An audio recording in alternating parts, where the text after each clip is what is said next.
Math with SP, sir.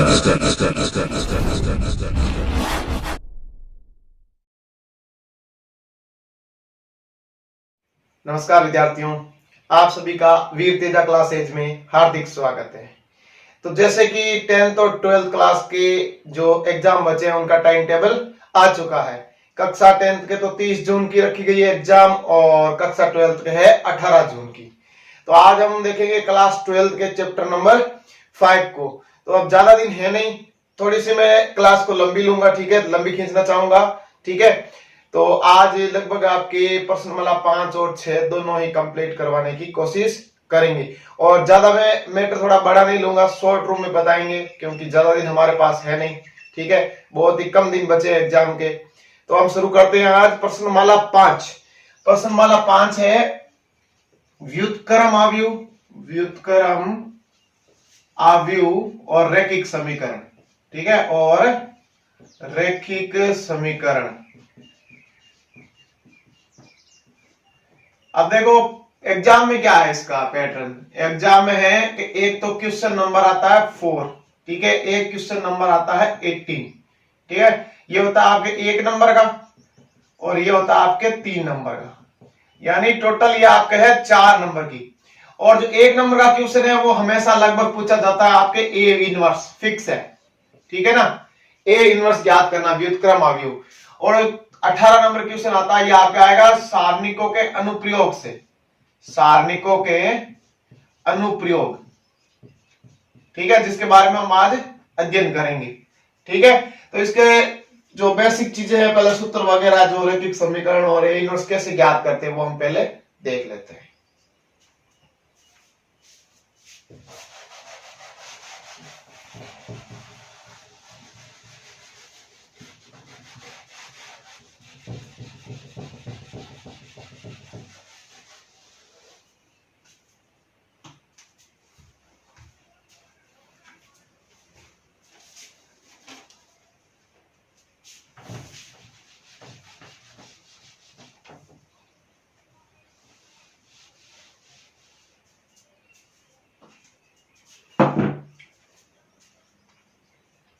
तो हम सबसे पहले देखते हैं व्युत्क्रम आव्यूह, व्युत्क्रम आव्यूह, ठीक है, व्युत्क्रम आव्यूह।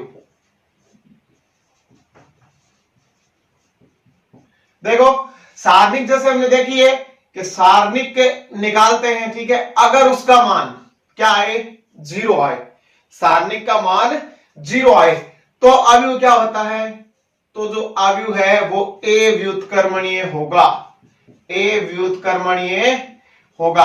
अब ये आपके देखो जैसे सिंपल है, 1 नंबर का क्वेश्चन जैसे पूछा जाता है 4 नंबर वाला, उसमें x का या किसी का मान आपको पूछ ले, उसमें कह देगा कि दिया हुआ आव्यूह है ए व्युत्क्रमणीय है तो x का मान ज्ञात कीजिए। तो सारणी के मान के बराबर आपको क्या रखना है, 0 रख के x का मान ज्ञात कर लेना है। अब व्युत्क्रम आव्यूह क्या है, व्युत्क्रम मतलब ए इनवर्स, ठीक है ना। अब इसका फॉर्मूला तो होता है एड ज्वाइंट ए बटे सारणिक, ठीक है। अब इसका अस्तित्व कब होगा, जब सारणिक का मान 0 के बराबर नहीं होगा। जब सारणिक का मान 0 के बराबर नहीं होगा तो व्युत्क्रमणीय यानी ए इनवर्स का अस्तित्व है, ए इनवर्स का अस्तित्व है, ठीक है। अब ये एड ज्वाइंट ए क्या होता है ये हम देखते हैं। देखो कि एड ज्वाइंट ए, एड ज्वाइंट ए को हम ये बोलते हैं, एड ज्वाइंट ए होता है से खंडों से निर्मित परिवर्त आव्यूह, ठीक है, इसको हम बोलते हैं वैसे से खंडज, ठीक है ना। कैसे, जैसे देखो जो आपके सेकंड होते हैं उनसे निर्मित देखो आव्यूह क्या है, F11, F12, F13, F21, F22, F23, F31, F32 और F33, ठीक है ना। ये आपके सेकंड होते हैं, इनका परिवर्त यानी इनकी पंक्तियों और स्तंभों को परस्पर चेंज करने पर जो हमें प्राप्त होता है वो क्या कहलाता है, सेखंडज आव्यूह यानी एड ज्वाइंट ए। और सारणिक तो आपको पता ही है, सारणी का मान आपको निकालना है और इसमें रख के आप ए इनवर्स यानी व्युत्क्रमणीय अवयव को निकाल सकते हैं। तो सेकंड के बारे में हम पढ़ चुके हैं, कैसे ज्ञात करते हैं, ठीक है। सेकंड जैसे वो चिन्ह वगैरह ध्यान रख रहे हैं, plus minus plus, minus plus minus, plus minus plus, ये होता है ना, इनकी सहायता से चिन्ह ले लेना है। और जैसे ये अवयव का आपको निकालना है, सेकंड निकालना है, तो इसके स्तंभ और पंक्ति को छोड़ेंगे, ये पीछे बचेगी, उसको हम क्या बोलते हैं, उपसारणिक, उपसारणिक, ठीक है। फिर चिन्ह के साथ में गुणा करने पर वो क्या बन जाएगा, सेकंड। ये निकाल के बाद उसके जो भी प्राप्त हो अवयव, उसकी पंक्ति और स्तंभ को हम परस्पर चेंज कर देंगे, तो हमें क्या प्राप्त हो जाएगा, एडजॉइंट ए, उसको यहां रख देंगे और जो सारणी का मान निकालेंगे इस अवयव से, ठीक है, उसका भाग देने पर हमें प्राप्त हो जाएगा ए इनवर्स। तो 4 नंबर का जो क्वेश्चन है आता है इस प्रश्नमाला का 1 नंबर का, वो लगभग आपका ए इनवर्स ही आता है, ठीक है ना। तो ये तो हो गया ए इनवर्स, यानी व्युत्क्रमणीय अवयव कौन सा होता है, जब सारणी का मान 0 के बराबर नहीं हो, तो हम इस सूत्र की सहायता से व्युत्क्रमणीय अवयव को ज्ञात कर लेते हैं। ए व्युत्क्रमणीय अवयव होता है कि जिसमें आपके सारणी का मान 0 होता है, उसमें आपके एक्स वाई का मान वगैरह पूछ लेते हैं, ठीक है ना। और आपको ये पता ही है कि सारणिक में हमेशा क्या होता है, एक वर्ग अवयव होता है, यानी पंक्ति और स्तंभों की संख्या हमेशा बराबर होती है, ठीक है। अब हम देखो इसके आगे ज्यादा न लेके अब देखते हैं सारणिकों के अनुप्रयोग, सारणिकों के अनुप्रयोग, ठीक है, सारणिकों के अनुप्रयोग। इसमें से आपके एक 3 नंबर का क्वेश्चन आराम से पूछ सकता है। वो देखो, पहले तो है आपके त्रिभुज का क्षेत्रफल है, त्रिभुज का क्षेत्रफल, ठीक है। जैसे मान लेते हैं त्रिभुज एबीसी है, तो त्रिभुज एबीसी का क्षेत्रफल 3 सीरीज देंगे आपको, देखो ए, ठीक है, जैसे x1 y1, बी दे देगा x2 y2 और सी दे देगा x3 और y3, फिर देगा त्रिभुज का क्षेत्रफल, ठीक है। तो सारणिक x1 x2 x3, ठीक है, y1 y2 y3 1 1 1, ठीक है। तो इसकी सहायता से हम क्या निकाल देंगे, त्रिभुज का क्षेत्रफल निकाल देंगे। सेकंड आपका है कि 3 बिंदु होते हैं, 3 बिंदु के सेरेंक होने की शर्त, के सेरेंक होने की शर्त। तो आपको पता सेरेंक कब होता है, जब त्रिभुज का क्षेत्रफल क्या होता है, 0 होता है, ठीक है। तो यही है कि x1 x2 x3 y1 y2 y3, ठीक है, 1 1 1, ठीक है। त्रिभुज के क्षेत्रफल में आपका जाता है यहाँ पे 1/2, ठीक है ना, 1/2 x1 x2 x3 y1 y2 y3 1 1 1। और हमेशा एक चीज ध्यान, हमेशा क्षेत्रफल धनात्मक होगा, ठीक है ना। जैसे सारणी में शुरू बताया था कि मोड़ लगा हुआ है, इसका मतलब ये नहीं कि आप सारणी का मान प्लस में लो, वहां तो प्लस आता तो प्लस और माइनस आता तो माइनस, लेकिन यहां पर सारणी का मान आपको क्या माइनस में नहीं लेना है। क्यों, क्योंकि क्षेत्रफल हमेशा क्या होता है, धनात्मक होता है, ठीक है। तो यहाँ पे आपके आ जाएगा बराबर में 0, जो 1/2 है वो 0 में चला जाएगा, यानी ये होता है आपके सेरेंक होने की शर्त, यानी त्रिभुज का क्षेत्रफल निकालेंगे अगर और 0 आ जाएगा, ठीक है, तो हमारे 3 बिंदु जो दिए होंगे वो क्या होंगे, परस्पर सेरेंक होंगे, ठीक है। तो ये त्रिभुज का क्षेत्रफल और सेरेंक होने की शर्त हो गई। अब आपका होता है, देखो, 2 बिंदुओं से गुजरने वाली रेखा का समीकरण, 2 बिंदुओं से गुजरने वाली रेखा का समीकरण, 2 बिंदुओं से गुजरने वाली रेखा का समीकरण, गुजरने वाली रेखा का समीकरण। जैसे आपको 2 बिंदु दे रखे हैं, देखो एक ए बिंदु दे दिया x1 और y1, और एक बी बिंदु दे दिया x2 और y2। यहीं से बिंदु P से ये गुजरने वाली ए बी रेखा, इसका समीकरण ज्ञात करेंगे, इसके पॉइंट है x y। तो ये तीनों बिंदु क्या हो जाएंगे, आपस में सेरेंक हो जाएंगे, एक ही रेखा पर है ना, तो ये तीनों बिंदु क्या हो जाएंगे, आपस में सेरेंक हो जाएंगे। तो इसका जो समीकरण का सूत्र होगा वो होगा x x1 x2 y y1 y2 1 1 1, इसके बराबर क्या लेंगे, 0, यानी एक समीकरण प्राप्त होगा, किसके रूप में, x और y के रूप में, ठीक है ना। 2 बिंदु दे रखे होंगे, ये सूत्र है इसका, देखो 2 बिंदु A और B है और बिंदु P से गुजर रहे हैं, यानी एक AB रेखा जा रही है यहां से, तो तीनों बिंदु क्या हो गए, एक ही रेखा पर है, मतलब क्या हो गए, सेक, तो बराबर क्या आ जाएगा, 0, और ये आपका इसका हो जाता है सूत्र। तो आपको फॉर्मूले वगैरह इनके याद रखने हैं, ठीक है ना। फिर आगे हम बढ़ते हैं जो समीकरण है उनके हल, ठीक है। उसके लिए पहला नियम है आपका इसमें, समीकरणों का हल, जिसके अंदर आपका पहला पॉइंट होता है क्रेमर नियम। क्रेमर नियम, अब यहां से देखो जो क्रेमर नियम है, एक आगे आपका आएगा अवयुह सिद्धांत। इनमें से लगभग आपके एक 3 नंबर का क्वेश्चन पूछा जाता है, 90% चांस इसमें से बनता है 3 नंबर का, ठीक है ना। क्रेमर नियम में देखो आपके पहला तो है दो चरों वाले रैखिक समीकरण, दो चरों वाले रैखिक समीकरण, ठीक है ना, दो चर वाले। अब दो चर वाले में देखो क्या है समीकरण, जैसे a1x b1y बराबर है c1, a2x प्लस b2y बराबर है c2। तो देखो यहां पे सारणी का मान तो कैसे ज्ञात करोगे, a1 a2 b1 b2, ठीक है, a1 a2 और b1 b2, यानी इस साइड में जो मान दे रखे होंगे आपको x और y के साथ में, पहले समीकरण में तो a1 b1 c1 मिलेंगे और दूसरे में क्या मिलेंगे, a2 b2 और c2। तो सारणिक निकाल दिया, फिर डेल वन का मान निकालना है। डेल वन में क्या होगा, a1 a2 को रिप्लेस कर देंगे किससे, c1 c2 से, ठीक है, बाकी सेम। फिर डेल टू में क्या होगा, डेल टू में आपकी बार b1 b2 को रिप्लेस करेंगे किससे, c1 c2 से। तो सूत्र अगर आपको ये याद रहे तो ये तो आप याद रख ही सकते हो कि ये याद है, तो पहले a1 a2 को हटा के c1 c2 लिखना है, फिर b1 b2 को हटा के c1 c2 लिखना है। इन तीनों के मान निकाल लिए। फिर x का मान कैसे निकालोगे, फिर x का मान निकालोगे, डेल वन में आप डेल का भाग दे दोगे, ठीक है, और y में डेल टू में डेल का भाग दे दोगे। यहां पे ऐसा नहीं करना है जैसे त्रिभुज के क्षेत्रफल में धनात्मक लिया, वहां तो क्षेत्रफल है इसलिए धनात्मक है, यहां तो ऋणात्मक आएगा तो ऋणात्मक, धनात्मक आएगा तो धनात्मक। तो x और y के मान निकाल लिए। अब इसमें भी एक शर्तें पूछी जाती है, ठीक है ना। देखो क्या शर्तें होती है कि अगर a1 a2 नॉट इक्वल है b1 b2 का, क्योंकि समीकरण का हल भी तो पूछते हैं ना कि समीकरण का हल बताए संगत है या असंगत है, तो इसकी सहायता से होता है वो कि a1 by a2 not equal है b1 by b2, तो हल क्या होगा, हल होगा अद्वितीय, ठीक है, अद्वितीय और असंगत, सॉरी अद्वितीय और संगत, ठीक है।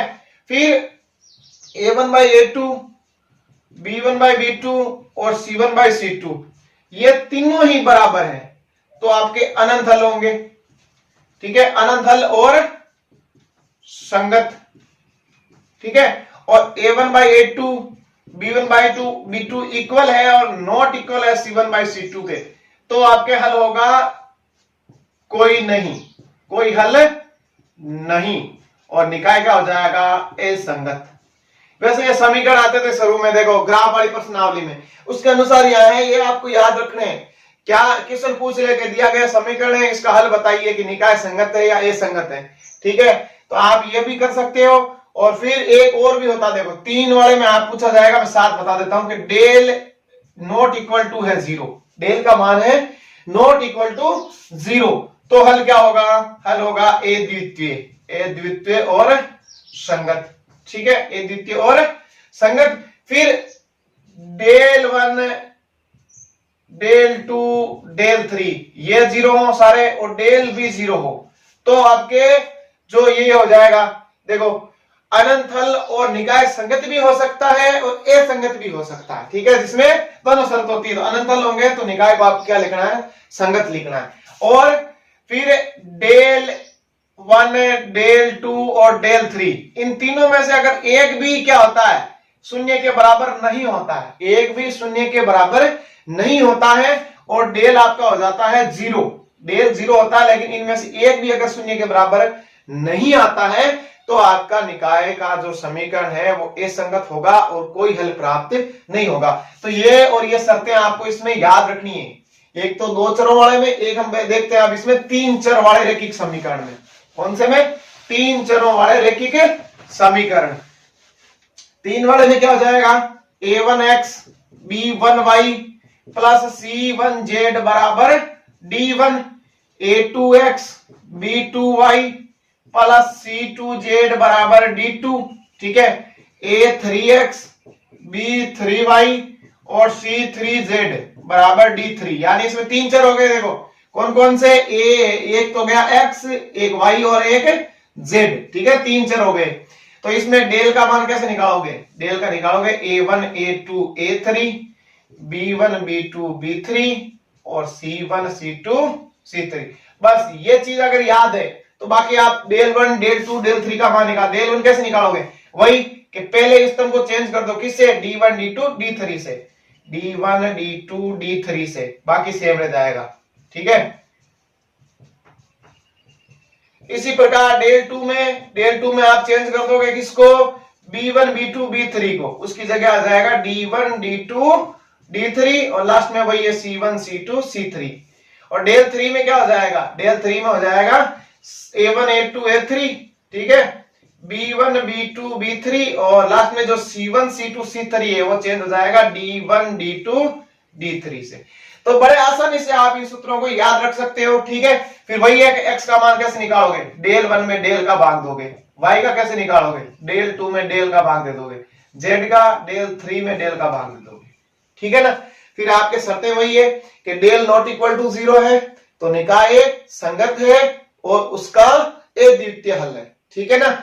और फिर उसके बाद में डेल 0 है, बाकी भी सारे 0 हैं तो निकाय का अनंत हल है और निकाय संगत भी हो सकता है और असंगत भी हो सकता है, ठीक। फिर तीसरा पॉइंट है डेल 0 है लेकिन बाकी क्या है? नॉट इक्वल टू, मतलब 3 जो डेल 1 डेल 2 डेल 3 बचते हैं उनमें से एक भी अगर 0 के बराबर नहीं आएगा तो निकाय असंगत है और उसका कोई हल नहीं है, ठीक है। अब हमारा जो अगला पॉइंट बचता है वो बचता है आव्यूह सिद्धांत। तो हम आगे देखते हैं आव्यूह सिद्धांत। सेकंड है जो समीकरण को हल में वो है आव्यूह सिद्धांत, ठीक है ना। आव्यूह सिद्धांत,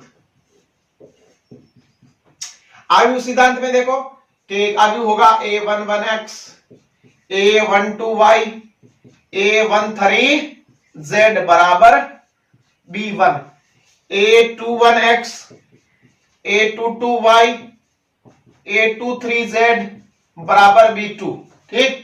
A31X A32Y A33Z बराबर B3, ठीक है। अगर इस रूप में आपको कोई समीकरण दे रखा हो तो आव्यूह सिद्धांत क्या होता है? AX बराबर B, यानी X बराबर A इनवर्स B, ठीक है। यहां पे देखो A क्या है? A एक आव्यूह हो जाएगा, ये A11 A12 A13 A21 A22 A23 A31 A32 A33, ये तो हो गया आव्यूह।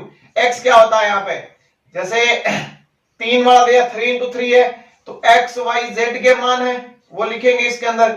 अगर 2 इंटू 2 का है यानी ये इतना ही है तो क्या हो जाएगा? यहाँ पे X और Y दो चर ही आ जाएंगे, ठीक है ना। फिर B क्या है? यहाँ पे B यहाँ पे है देखो B1 B2 B3 और अगर 2 हो तो B1 B2, ठीक है। तो X बराबर A इनवर्स B। अब A इनवर्स मैंने आपको बताया कैसे ज्ञात करते हैं? शेखंडों से निर्मित जो आव्यूह होता है शेखंडज आव्यूह एडजॉइंट है उसमें सारणी का हम भाग देते हैं, ठीक है। तो ये तो आपके हो गए इसके जो सूत्र वगैरह थे उनके बारे में हमने अध्ययन कर लिया। अब हम इसके कुछ क्वेश्चन देख लेते हैं, 10-12 क्वेश्चन देख लेते हैं, उनमें आपके ये प्रश्नावली कंप्लीट करेंगे क्योंकि ज्यादा लंबी लेंगे तो इतना टाइम हमारे पास है नहीं, ठीक है। तो अब हम इसके देख लेते हैं क्वेश्चन। तो अब हम देखते हैं इसके question. Question number 1, question number 1 में देखो क्या है? ए देख रखा है आव्यूह आपको 1 2 3 2 3 1 और 3 1 2।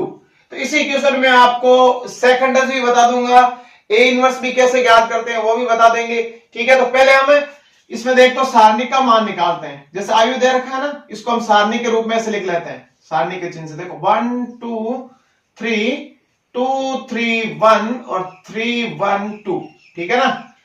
फिर क्योंकि सारणिक एक प्रकार का वर्ग आव्यूह होता है, ठीक है ना, तो इसको सारणी के संकेत के रूप में लिख के फिर इसका मान निकाल लो, ठीक है। कैसे? देखो R1 का हम प्रसार करते हैं, ठीक है, R1 का प्रसार, ठीक है।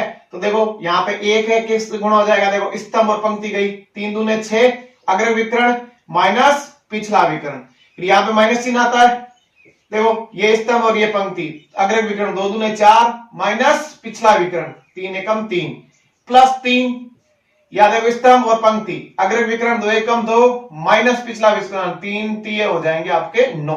ठीक, तो यहां पे देखो बच गया 5, या देखो कितना बचा प्लस 1, 2 से गुणा हुआ तो माइनस 2, यहां पे कितना बचा माइनस का 7 और 3 से गुणा होगा कितने हो जाएंगे माइनस के 21। ठीक है, तो देखो 5 माइनस 23 कितने हो गए माइनस के 18, जो कि नॉट इक्वल टू है 0। अतः ए इनवर्स का अस्तित्व है, ए इनवर्स का अस्तित्व है। ठीक है, तो अब हमें क्या करना है, अब हमें इसका ज्ञात करना है एड ज्वाइंट ए। सारणी का मान ज्ञात हो गया, नॉट इक्वल टू 0 है, ए इनवर्स का अस्तित्व है। अब हम ज्ञात करेंगे एड ज्वाइंट ए। तो इसी से हम ज्ञात करते हैं कि एड ज्वाइंट ए ज्ञात करेंगे, एड ज्वाइंट ए। ठीक है, क्या होता है F11 F12 F13 F21 F22 और F23। ठीक है, F31 F32 और F33, यह तो हो गया सेकंडों से निर्मित अवयव। फिर इसका करना है व्युत्क्रम, तो हमें क्या प्राप्त हो जाएगा एड ज्वाइंट ए। तो मैंने इसकी आपको डायरेक्ट बताया था कि डायरेक्ट कैसे निकालते हो आप। जैसे F11 है, सिर्फ आपको चिन्हों का उपयोग लेना है। ठीक है, ये ना, ये चिन्ह के उपयोग से सीधा ही आपको निकालना है। जैसे हम F11 निकालेंगे, ठीक है, F11 तो ये रहा इसका स्तंभ, ये रही इसकी पंक्ति, ये बच गया। देखो 3 दूने 6, 6 में से 1 गया, 3 दूने 6 माइनस 1 कितना बच गया 5, 5 बचा ना, प्लस का चिन्ह है। वैसे चिन्ह याद नहीं है तो कोई प्रॉब्लम है नहीं, तरीका बताऊं आपको मैं कि इनको जोड़ लो, 1 और 1 2, अगर सम हो तो प्लस और विषम हो तो माइनस। जैसे यहां देखो 1 और 1 2 तो प्लस 5 आ जाएगा। ठीक है, फिर अगले पर बढ़ते हैं। देखो तो ये स्तंभ और ये पंक्ति, 2 दूने 4, 3 एकम 3। ठीक है, 4 माइनस 3 कितना बच जाएगा 1 बच जाएगा। ठीक है, अब 1 और 2 कितने हो गए 3, 3 है मतलब विषम है तो माइनस चिन्ह आएगा, तो कितना प्राप्त होगा यहां से माइनस का 1। ठीक है ना, फिर आगे ये लेंगे, देखो ये गया 2 एकम 2 और 3 3 9 कितने बच गए माइनस के 7 बच गए। ठीक है, तो माइनस 7, 1 और 3 कितने हो गए 4, यानी सम है, यानी क्या आएगा प्लस ही आएगा, मतलब ये माइनस का माइनस ही रहेगा। ठीक है, इनमें थोड़ा सा ध्यान रखना है, जल्दी में गलती ना कर देना। ठीक है, जैसे ये है ना, ये है तो इसके पंक्ति और स्तंभ के अलावा जो बच गया उसको आप रफ कॉपी में साइड में लिख के फिर मान निकाल लिया, क्योंकि यहाँ जल्दी में आप गलती कर लेते हो। तो देखो यहाँ पे ये पंक्ति गई, ये स्तंभ गया, तो 2 दूने 4 4, 3 एकम 3। ठीक है ना, देखो ये पंक्ति और ये स्तंभ, 2 दूने 4 3 एकम 3। ठीक है, माइनस कहां से आता है अग्र विकर्ण माइनस पिछला विकर्ण, कितने 1 बच गया ना। अब यहाँ पे देखो 2 और 1 कितने होते हैं 3, 3 मतलब विषम है यानी माइनस का चिन्ह है, तो कितना आ जाएगा माइनस का 1। ठीक, फिर यहाँ पे देखो ये स्तंभ गया, ये पंक्ति गई, 2 एकम 2 और 3 3 9 कितने बच गए माइनस के 7, 2 और 2 कितने 4, सम है यानी माइनस 7 ही रहेगा। ठीक, फिर हम बढ़ते हैं इस पे, तो ये गया स्तंभ, ये पंक्ति 1 और माइनस 6, 1 माइनस 6। ठीक है, कितना बच गया माइनस का 5, 2 और 3 कितने 5, विषम है यानी माइनस का चिन्ह है, तो माइनस 5 है तो क्या हो जाएगा प्लस 5। ओके, अब हम आगे बढ़ते हैं इस पे A31 पे, ये पंक्ति ये स्तंभ, 2 एकम 2 और 3 3 9 कितने बच गए माइनस के 7। ठीक है, 3 और 1 4 सम है तो यानी 7 ही आएगा माइनस का। ठीक है, चिन्ह चेंज नहीं होगा। ये गया तो 1 और 3 दूने 6 यानी माइनस का 5 बचा, 3 और 2 5। ठीक है, तो यह आ जाएगा प्लस का 5, चिन्ह चेंज हो जाएगा ना क्योंकि माइनस का चिन्ह है। यहां देखो यहां बच गया 3 3 माइनस 4 कितना माइनस 1। ठीक है, और 3 और 3 6 सम है यानी माइनस 1 ही आएगा। ठीक है, तो ये हमारा हो गया सेकंडों से निर्मित अवयव। अब हम क्या करेंगे, इसकी पंक्ति और स्तंभ को चेंज करेंगे तो हमें क्या प्राप्त हो जाएगा एड ज्वाइंट ए, एड ज्वाइंट ए। ठीक है, चेंज करो तो -5 -1 -7 -1 -7 और 5 -7 5 और -1, ये हमने इसकी पंक्ति और स्तंभ को परस्पर चेंज कर दिया। वो क्या होता है परिवर्त अवयव होता है ना।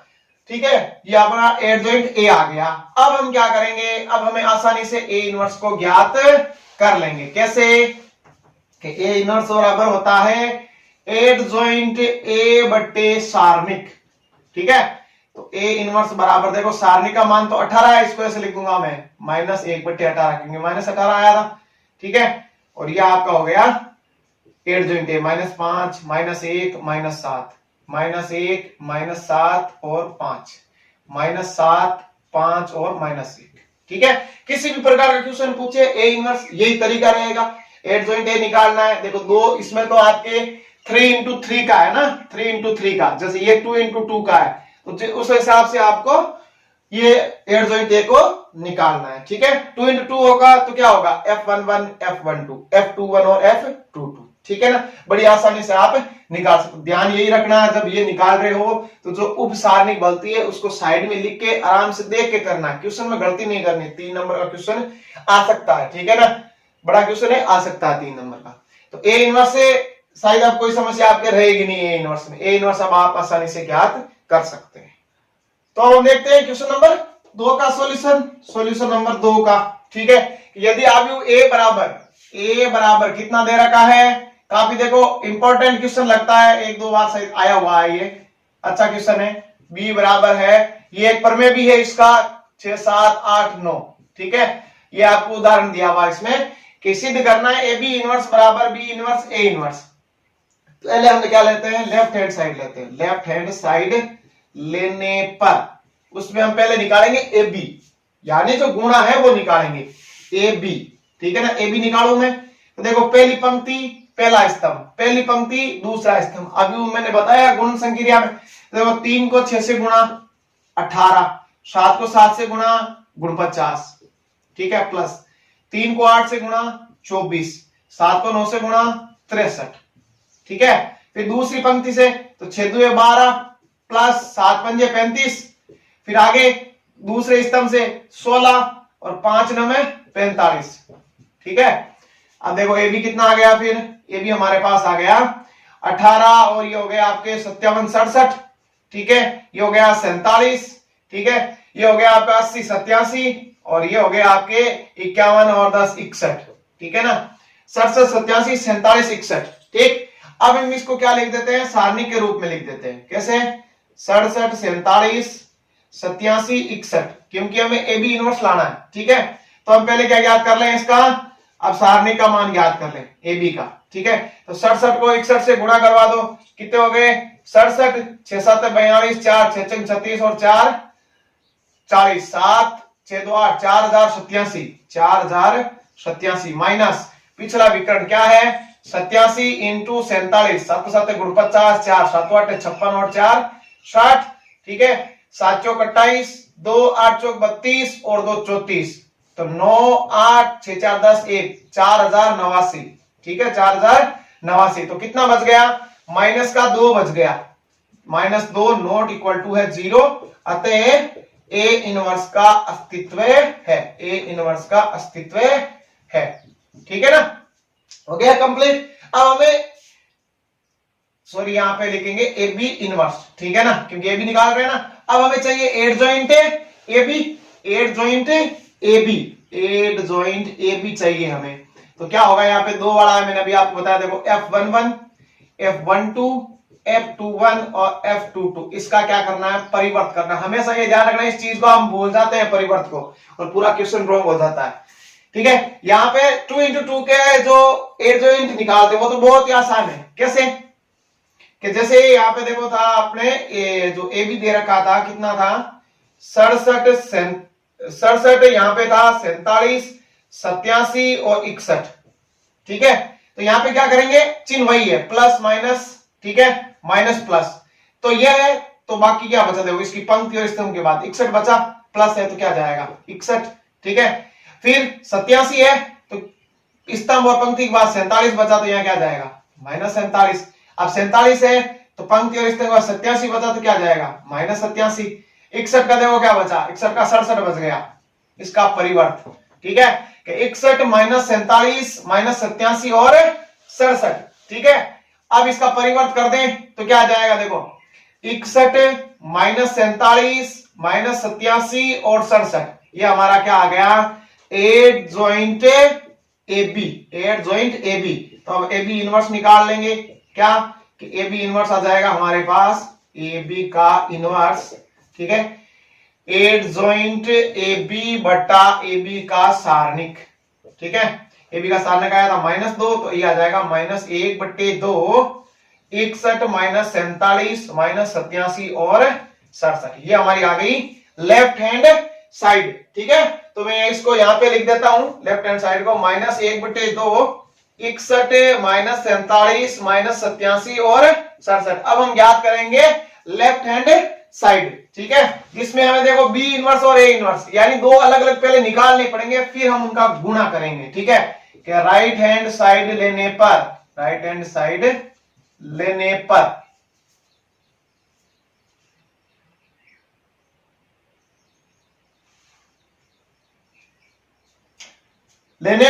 ठीक है, फिर यहां पे देखो बी दे रखा है, ये रहा 6 8 7 9, ठीक है। तो हम पहले क्या करेंगे, इसका सारणिक निकाल लेते हैं। तो बी बराबर क्या आ जाएगा, 6 7 8 और 9, सारणिक के रूप में लिख लिया। अब देखो क्या आएगा इसका सारणिक, 6 9 54 7 8 56, तो कितना आ जाएगा -2, नॉट इक्वल टू 0। अतः बी इनवर्स का अस्तित्व है, बी इनवर्स का अस्तित्व है, ठीक। तो अब हमें एड जॉइंट बी चाहिए। एड जॉइंट बी क्या हो जाएगा, देखो ये गया स्तंभ, ये पंक्ति 9 बच गया ना, तो यहाँ पे आ जाएगा +9, 8 का क्या बच गया 7, तो आ जाएगा -7, यहाँ 7 का क्या बच गया 8, तो क्या आ जाएगा -8, या 9 का क्या बच गया 6, क्योंकि पंक्ति और स्तंभ को बचाने पर एक अवयवी तो शेष रहता है, उसका परिवर्त, ठीक है। और चिन्ह तो आपको पता ही है, प्लस माइनस माइनस प्लस, ठीक है। अगर यहाँ चिन्ह होता तो हम चेंज कर देते, लेकिन सारे प्लस के ही हैं, ठीक है। तो ये आ गया आपका देखो 9 -7 -8 और 6, ये तो आ गया एड जॉइंट बी। तो बी इनवर्स क्या हो जाएगा, इसमें भाग दे देते हैं किसका, 2 का, तो क्या आएगा बी इनवर्स -1/2 9 -7 -8 और 6, ये हमारा आ गया बी इनवर्स। इसी तरीके से हम क्या ज्ञात कर लें, ए इनवर्स ज्ञात कर लें। तो ए इनवर्स में देखो ए को हम सारणी के रूप में लिख लेते हैं। पहले क्या आएगा, 3 2 7 और 5 लिख दिया। फिर देखो क्या आएगा, 5 दिए 15, ठीक है, और 7वें 14 -14, तो 1 जो कि नॉट इक्वल टू 0 है। अतः ए इनवर्स का अस्तित्व है, ए इनवर्स का अस्तित्व है, ठीक। अब हम क्या ज्ञात कर लेते हैं, एड जॉइंट ए ज्ञात कर लेते हैं। एड जॉइंट ए कितना आएगा, देखो 3 का क्या बच गया 5, 7 का क्या बच गया 2, ठीक है, 2 का क्या बच गया 7 और 5 का बच गया 3, इसका परिवर्त, ठीक है। तो एड जॉइंट ए हमें प्राप्त हो जाएगा 5 -2 -7 और 3, ठीक। अब हमें ए इनवर्स ज्ञात करना है, तो इसमें भाग लगा देंगे, एक का तो कोई फर्क पड़ेगा नहीं, ये का यही आएगा वापस ए इनवर्स, 5 -2 -7 और 3। अब हम इनका और इनका दोनों को करा देते हैं गुणा, है ना, बी इनवर्स और ए इनवर्स। तो अब हम देते हैं राइट हैंड साइड में बी इनवर्स ए इनवर्स। तो ये मैंने आपको बताया है सारणिक में और पहले आयु में भी, जो पहले लिखा होता है उसको पहले लिखना, ऐसे नहीं B inverse A inverse into में, तो इसको मैं ऐसे भी तो लिख सकता हूं, ये रॉन्ग हो जाएगा, ठीक है ना। ये आयु वगैरह में चलता नहीं, जैसा पहले दिया हुआ वही पहले लिखना है। तो बी इनवर्स आएगा पहले -1/2, ठीक है, 9 -7 -8 और 6, ये हो गया B inverse into A inverse, क्या है 5 -2 -7 और 3। अब इनका करा लेते हैं हम गुणा, ठीक है। तो गुणा करा दें, -1/2 तो ऐसे ही रह जाएगा, ठीक है, बाहर है क्योंकि दोनों के साथ गुणा है। अब देखो यहां कराते हैं इससे, 9 पंजे 45, 8 दूनी 16 +16 हो जाएंगे, ठीक है। फिर 9 7 63 माइनस के, ठीक है, और -8 को 3 से किया, कितने हो गए -24, ठीक है। फिर यहां पे देखो आगे 7 को 5 से गुणा किया 35, 6 को इससे किया तो -12, 7 को +49 6 18, ठीक है। तो देखो क्या आएगा, -1/2 61 80 7 87, ठीक है, 35 12 47 49 57 10 67, तो क्या दोनों सेम ही है, बिल्कुल सेम है। अतः ए बी का इनवर्स बराबर है B inverse A inverse, hence proved. बहुत ही अच्छा क्वेश्चन है और बहुत ही आसान है। ए इनवर्स तो बड़े आसानी से हम निकाल सकते हैं, बस ध्यान आपको कहां रखना है, एडजॉइंट वाले में जो सेकंडस निकालते हैं प्लस माइनस का और जो उपसारणिक से गुणा करवाते हैं उसका ध्यान रखोगे तो आपकी इसमें कोई गलती नहीं होगी। गुणा वगैरह ये मैंने सारे आपको अभी में क्लियर करवाए हुए हैं, ठीक है ना। तो अब हम इसका देख लेते हैं क्वेश्चन नंबर 3। इस टाइप के क्वेश्चन में देखो क्या है कि समीकरण दे रखा है, उसको तो पहले हमें बताना है कि ये सिद्ध कर दिया हमने बराबर दोनों पक्षों को, फिर इसकी सहायता से हमें क्या ज्ञात करना है, ए इनवर्स ज्ञात करना है। इसमें आपको एडजॉइंट ज्ञात नहीं करना पड़ेगा। कैसे वो देखो पहले कि ए स्क्वायर लाना है, तो पहले मैं ए स्क्वायर ज्ञात कर लेता हूं, ठीक है। सॉल्यूशन नंबर है 3 का ए स्क्वायर ज्ञात कर लेते हैं। कैसे कि 2 1 3 2, फिर से इसको गुणा 2 3 1 2, ठीक है। ए स्क्वायर आ जाएगा 2 दूने 4 3 एकम 3, 2 3 6 प्लस 3 दूने 6, 2 एकम 2 2 एकम 2, ठीक है ना। 1 को 2 से, 2 को 1 से, 1 को 3 से 3, 2 को 2 से 4, तो ए स्क्वायर हमें प्राप्त हो गया कितना, 7 12 4 और 7, ठीक है। अब हम इसको इस समीकरण में रख देते हैं कि ए स्क्वायर माइनस 4a प्लस आई बराबर ओ का मतलब है शून्य अवयव कितने का, 2 इंटू 2 का, ये हमें लेके आना है। तो यहां से मैं ले लेता हूं इसकी लेफ्ट हैंड साइड, ठीक है। लेफ्ट हैंड साइड लेने पर ए स्क्वायर का मान रखो कितना है, 7 4 12 और 7, ठीक है। माइनस 4a, माइनस बाहर रख देता हूं, 4 का अधिस गुणन है ना, यहाँ पे 4 गुणा करवा देते हैं हमें, तो क्या आ जाएगा 8 4 12 और 8, 8 4 12 और 8 प्लस आई, आई क्या होता है, इकाई अवयव किस क्रम का है, 2 इंटू 2 का, तो 1001, ठीक है 1001। तो पहले मैं इसमें से घटा लेता हूं, देखो कि 7 में से 8 गए, माइनस 8 है तो -1, 12 में से 12 गए 0, 4 में से 4 गया 0, 7 में से 8 -1, तो प्लस कर देते हैं इसमें 1001। तो देखो यहाँ यही तो बचा क्या, -1 प्लस 1 0, -1 प्लस 1 0, बाकी तो 0 है। तो हमारे ये तो साइड प्रूव हो गई कि ए स्क्वायर माइनस 4a प्लस आई बराबर ओ यानी शून्य अवयव है। तो अब इसकी सहायता से हमें ए इनवर्स लाना है। यहाँ पे देखो समीकरण दे रखा है, ऐसे दे रखा है, तो आप समीकरण की सहायता से ही निकालोगे, ऐसे नहीं आप उसका सारणिक निकालो फिर एडजॉइंट ए निकालो, ये नहीं करना, ठीक है। इसकी सहायता से ही आपको निकालना। कैसे निकालते हैं वो देखो एक बार, कि जैसे ये दे रखा है ए स्क्वायर माइनस 4a प्लस आई बराबर में 0 लिख सकता हूं क्योंकि शून्य अवयव है, ठीक है ना। तो यहां हमें क्या करना है, पहले तो आई का पक्षांतरण करना है कि ए स्क्वायर माइनस 4a बराबर आई, ठीक। फिर दोनों तरफ हमें क्या करना है, दोनों तरफ हमें गुणा करना है, किससे, ए इनवर्स से गुणा करने पर, ए इनवर्स से गुणा करने पर करो गुणा, तो A square into A inverse minus 4a A inverse बराबर आई इंटू ए इनवर्स। अब होता क्या है ए इनवर्स, ए इनवर्स का मतलब लेंगे कि यहाँ पे 1/a है, ठीक है ना। तो ए स्क्वायर है इंटू 1/a, कितना बचेगा, ए बचा, ठीक है। ए को ए इनवर्स, तो ए इंटू 1/a क्या 1 बचा, 1 तो 1 नहीं लिखना है यहाँ पे, 1 का मतलब या इकाई अवयव, मतलब लिखना आपको आई, तो -4i, ए -4i बराबर आई इंटू ए इनवर्स, तो आई का मतलब 1 इंटू ए इनवर्स मतलब ए इनवर्स ही रखना है क्योंकि हमें ज्ञात करना है, तो ए इनवर्स, तो यहां हो गया ए इनवर्स बराबर, ए इनवर्स बराबर ए क्या है, ए हमारा है इसमें 2 3 1 2 -4i, तो -4004, ठीक है। तो देखो कितना बच जाएगा, -2 3 1 और -2, ये हमारा क्या आ गया, ए इनवर्स आ गया बिना एडजॉइंट ए की सहायता से। तो समीकरण को सिद्ध कर दिया, फिर इसकी सहायता से हमने ए इनवर्स ज्ञात कर दिया। गुणा कारण है, इतनी समस्या हो रही तो आप इस ए इनवर्स को 1/a लिख के इसे काट के देख सकते हो। ये याद रखना, एक आ गया तो ऐसे नहीं आप यहाँ पे 4 ही लिख दो, आई लिखना है आपको, ठीक है ना, क्योंकि अवयव है यहाँ पे, ठीक है। तो ये आपका कंप्लीट हो गया क्वेश्चन नंबर 3। अब हम देखते हैं क्वेश्चन नंबर 4 में आपके क्या दे रखा है, तो 4 में के का मान ज्ञात करना है, ठीक है। और त्रिभुज का क्षेत्रफल दे रखा कितना, 35 वर्ग इकाई, ठीक है। तो सॉल्यूशन नंबर हम 4 का करते हैं कि त्रिभुज का क्षेत्रफल, त्रिभुज का क्षेत्रफल बराबर क्या होता है, 1/2 सारणिक में x1 x2 x3 y1 y2 y3 और 1 1 1, ठीक है ना।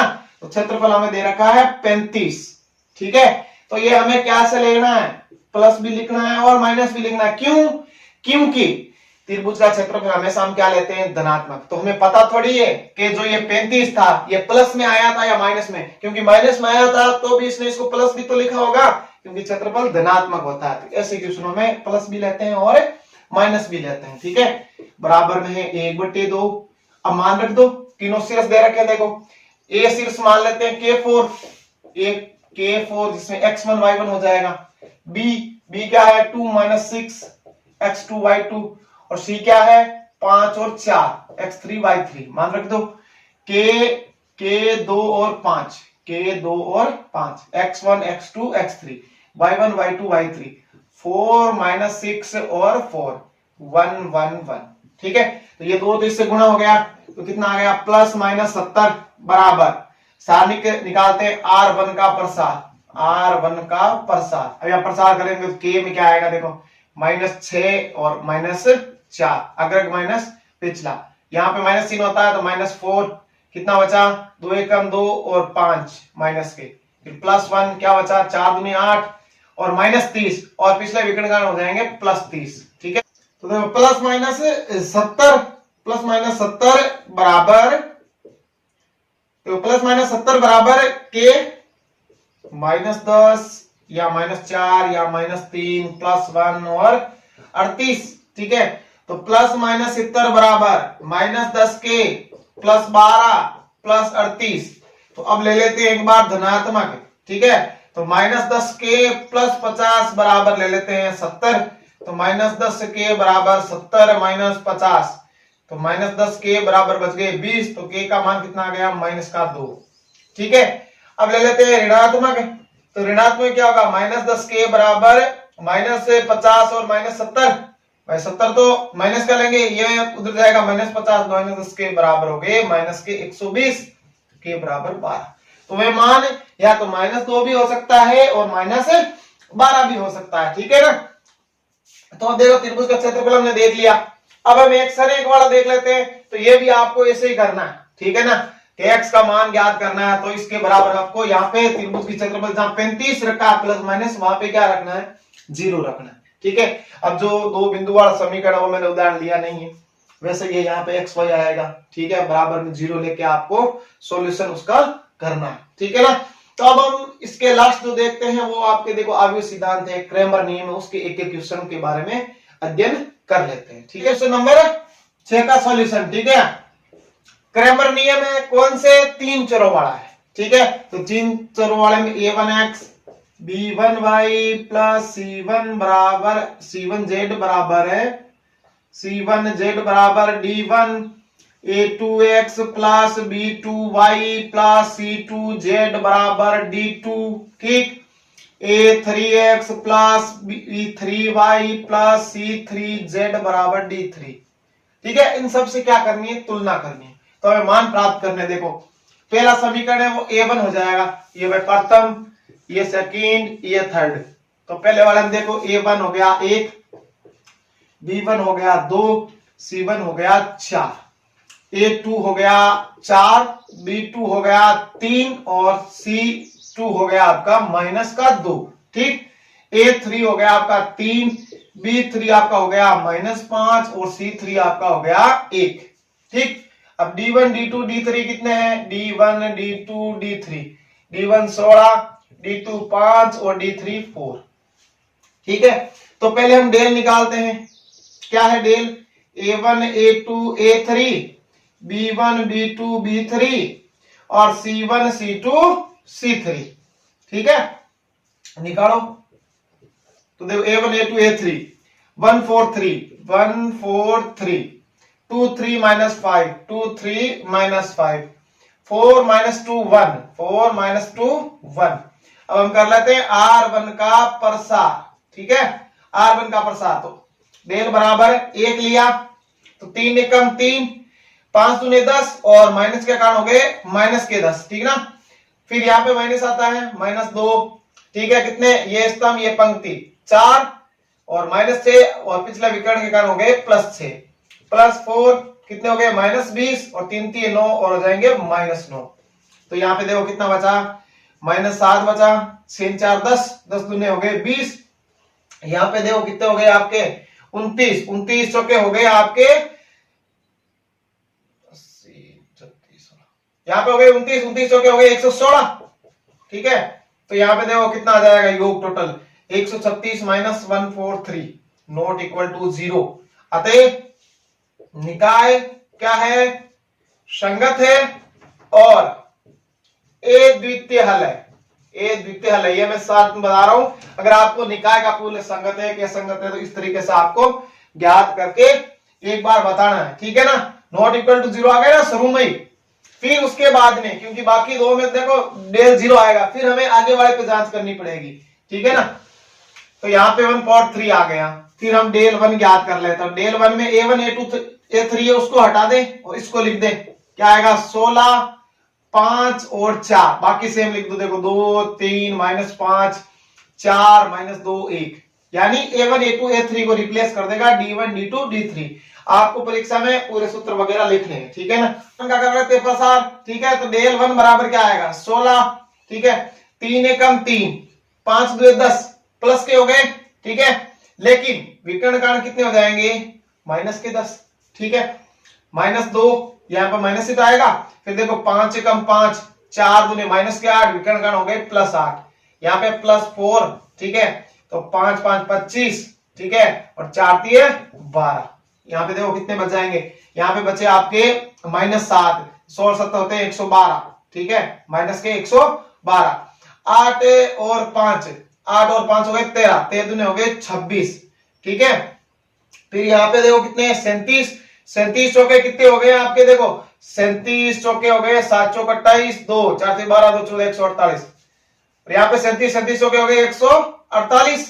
देखो जोड़ो कितने हो गए, फिर के 148 और 112 हो गए 260, और 260 और 26 हो गए 286, माइनस के 286। तो x का मान कितना आएगा डेल 1 बाई डेल -286 बटे 143, कितने आ गए 2। तो इसी तरीके से हम डेल 2 और डेल 3 को निकाल लेंगे। डेल 2 में यहां आ जाएगा D1 D2 D3, डेल 3 में यहां आ जाएगा D1 D2 D3। तो बहुत ही आसान है क्रैमर नियम से, बस ध्यान किसका रखना है, चिन्हों का ध्यान, और ये मान सही लेने हैं। ठीक है, अब आगे देखते हैं हम अवयव सिद्धांत। ठीक है, बहुत सारे क्वेश्चन है, सारे बताने की कोई आवश्यकता है नहीं, एक जैसे क्वेश्चन है, कोई चेंज वेंज इसमें है नहीं। ठीक है, तो सॉल्यूशन नंबर देखते हैं हम 7 का, अवयव सिद्धांत। तो मैंने बताया था आपको पहले ही कि इसमें ax बराबर b होता है। ठीक है, ax बराबर b, तो यहाँ पे a क्या है, देखो a यहां से मिल जाएंगे आपको a1 1 a1 2 a1 3। ठीक है, तो 1 -1 सॉरी 1 1 और -1, फिर यहां से a21 a22 a23, तो 3 1 -2 a31 कितना 1, फिर -1 -1, ये हो गया a। x 3 चर हैं x y z।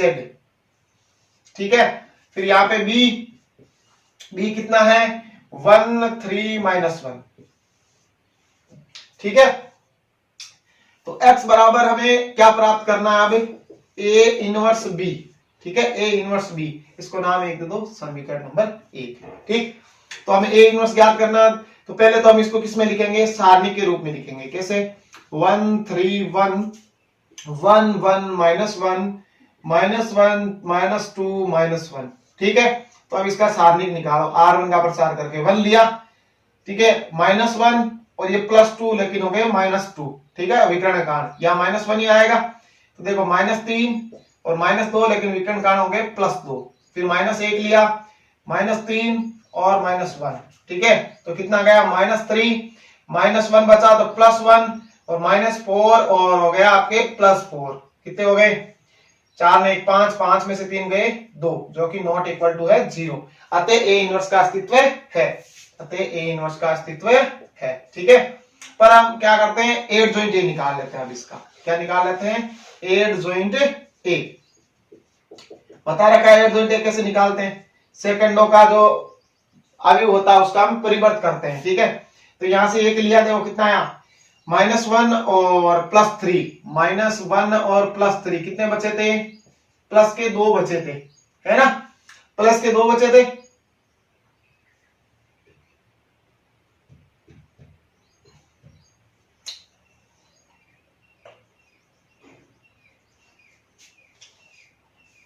देखो ये लिया तो इसका उपसारणी क्या बचा? -1 और यहां पे देखो -3, लेकिन हो गए +3, ठीक है। माइनस एक लिया तो देखो -1 और ये हो गया आपके प्लस के 2, लेकिन हो गए -2, विकर्ण कारण कितने? -3। तो यहाँ पे देखो प्लस ही आता है तो यहाँ आ जाएगा -3। यहां से देखो एक लिया, ये स्तंभ ये पंक्ति गई, -3 और +2 कितने बच गए थे? यहाँ पे -1 बचा था, ठीक है। लेकिन यहाँ पे माइनस आता है तो क्या हो जाएगा? +1। यहां से देखो -3 -3 -1 -4 प्लस आता है तो यहाँ पे माइनस ही आएगा, ठीक है। फिर इसी तरीके से हम आगे से ज्ञात करेंगे। 3 का देखो ये गया -1 और -1 माइनस के 2 माइनस आता है, यहाँ जाएगा +2, ठीक है। फिर ये गया -1 और +1 0, ठीक। यहां से ये गया -1 और -1 कितने हो गए आपके? माइनस के 2, लेकिन यहाँ पे प्लस माइनस माइनस आएगा तो हो जाएंगे +2। ये लिया तो -2 और ये हो गया आपका +1, तो -1 बचा, -1 ही आएगा। ये लिया ये गया, ठीक है। -2 और +3 कितने बच गए? 1, लेकिन यहाँ पे -1 आ जाएगा, ठीक है, चिन्ह के कारण। ये गया एकम 1 और 3 -2 बच गए, ठीक है। तो यहाँ पे आ जाएगा -2, क्योंकि यहाँ पे प्लस होता है, ठीक है। तो एड ज्वाइंट ए कितना आ गया यहाँ पे? -3 1 -4 2 0 2 -1 -2, ये आ गया आपका एड ज्वाइंट ए। तो अब हम ए इनवर्स निकाल लेते हैं, इसका समीकरण में रख देते हैं ना, x बराबर ए इनवर्स बी में, x बराबर ए इनवर्स बी में, ठीक है। तो x तो यहाँ पे था x y और z, ठीक है। अब ए इनवर्स क्या हो जाएगा? यहाँ पे 2 आया था तो 1/2, ठीक। ये लिख दो -3 1 -4 2 0 2 -1 -2, ठीक है। b कितना है? 1 3 -1, ठीक है। अब कर लो इनका गुणा, तो x y z बराबर,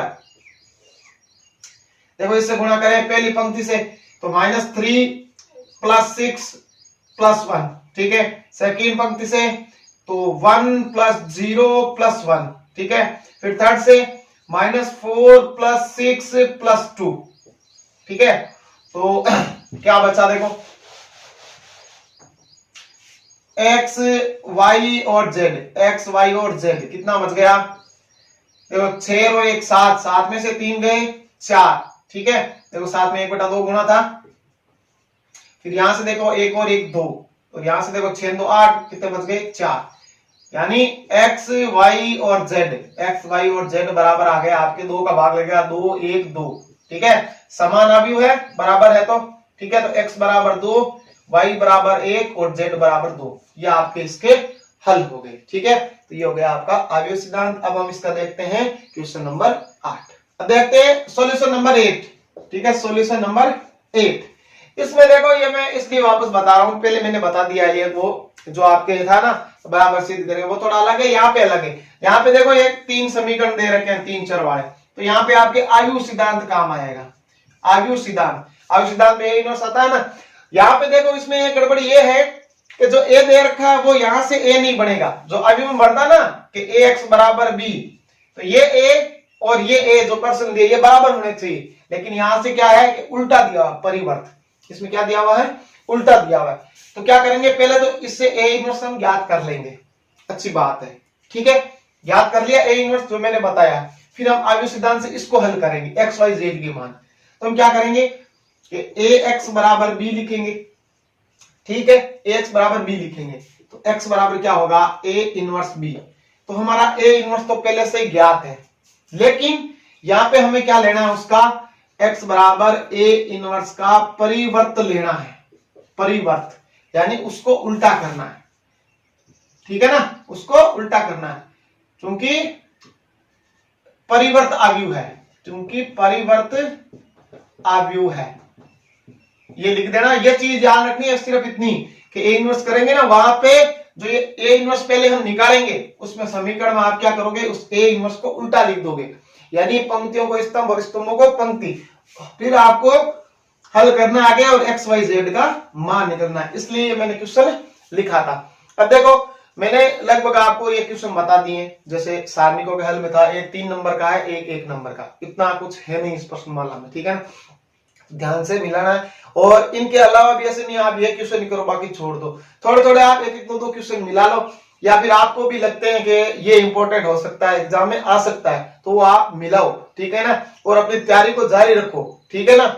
तो अब हम आगे देखेंगे प्रश्नमाला 6, उसका मैं वीडियो आपको, जो ये वीडियो तो अभी आपके आ जाएगा, ये अगला जो वीडियो होगा प्रश्नमाला 6 का, ये मैं शाम को आपके लगभग 6 या 7 बजे डालूंगा, ठीक है, क्योंकि एक साथ आप देख नहीं पाओगे।